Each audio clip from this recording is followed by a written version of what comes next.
সব সময় আমাদের পরিকল্পনা মতো চলে না। অনেক সময় আবেগের বশবর্তী হয়ে আমরা এমন কিছু সিদ্ধান্ত নিয়ে ফেলি যেটা পরবর্তী সময় গিয়ে জীবনের সবচাইতে বড় চ্যালেঞ্জ হয়ে দাঁড়ায়।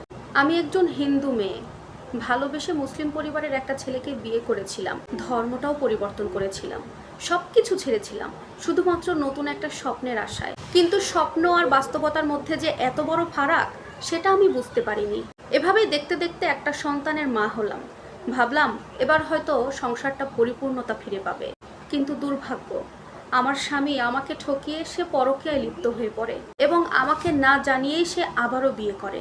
এই কঠিন সত্যটা যখন আমার সামনে এলো, আমার মনে হচ্ছিল পৃথিবীটা পুরো পায়ের তলা থেকে সরে গেল। এক অদ্ভুত শূন্যতা আর অসহায়ত্ব আমাকে ঘিরে ধরেছিল। ওই মুহূর্তে মনে হয়েছিল আমার জীবনের সবকিছু শেষ। কিন্তু আজকে আমি আপনাদের সামনে দাঁড়িয়ে বলছি, শেষটা সেখানেই হয় যেখানে আমরা হাল ছেড়ে দেই। আত্মহত্যা বা জীবন দিয়ে দেওয়া আমার কাছে কোনো সমাধান মনে হয় না। যে মানুষটি আমার মর্যাদা বুঝলো না, যে আমার বিশ্বাসের অমর্যাদা করলো, তার জন্য যদি আমি আমার জীবনটাকে শেষ করে দেই, তাহলে তো দাঁড়ায় যে তারা জয়ী হয়ে যাওয়া, তাদেরকে জয়ী করে দাও। আমি এটুকু বুঝতে পেরেছি, আমার জীবন আমার সন্তানের কাছে, আমার জীবন আমার নিজের কাছে অমূল্য। হতে পারে এই মুহূর্তে আমার মা বাবা আমার কাছ থেকে একটু অভিমানে মুখটা সরিয়ে নিয়েছে, দূরে সরে আছে, কারণ তাদের বিরুদ্ধে আমি একটা মুসলিম পরিবারের ছেলেকে বিয়ে করেছিলাম, ধর্মটাও পরিবর্তন করে ফেলেছিলাম।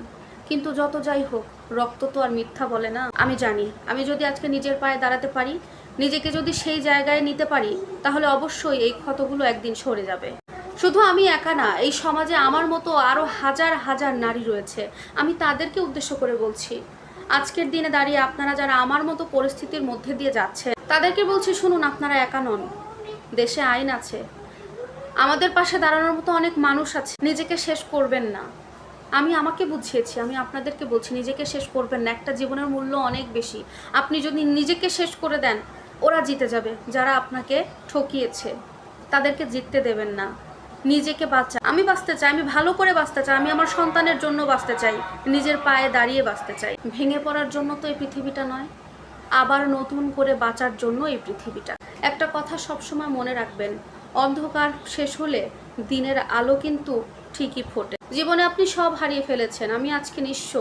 আমার সব কিছু আমি হারিয়ে ফেলেছি। আমার ভালোবাসার মানুষ, আমি যাকে বিশ্বাস করে সব কিছু ছেড়ে এসেছিলাম, সেই মানুষটাকে আমি হারিয়ে ফেলেছি। সে আমাকে খুব বাজেভাবে ঠকিয়েছে, খুব বাজে কাজ করেছে আমার সাথে। আমি সব হারিয়েও আমি আমার জীবনটাকে শেষ করব না। আমি এখান থেকে নতুন করে শুরু করতে চাই। যে মানুষ আপনার মূল্য বোঝে না, তার জন্য আপনার জীবন বিসর্জন দেওয়া মোটেও সাজে না।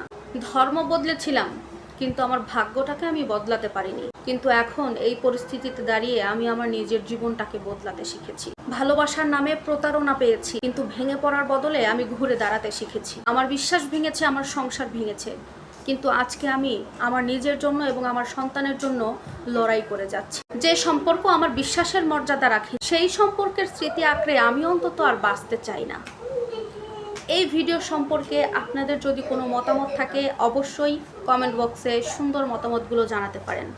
কেমন লাগলো সেটাও জানাবেন। দেখা হবে পরবর্তী ভিডিওতে অন্য কোনো স্টোরি নিয়ে। সে পর্যন্ত ভালো থাকুন। আল্লাহ হাফেজ।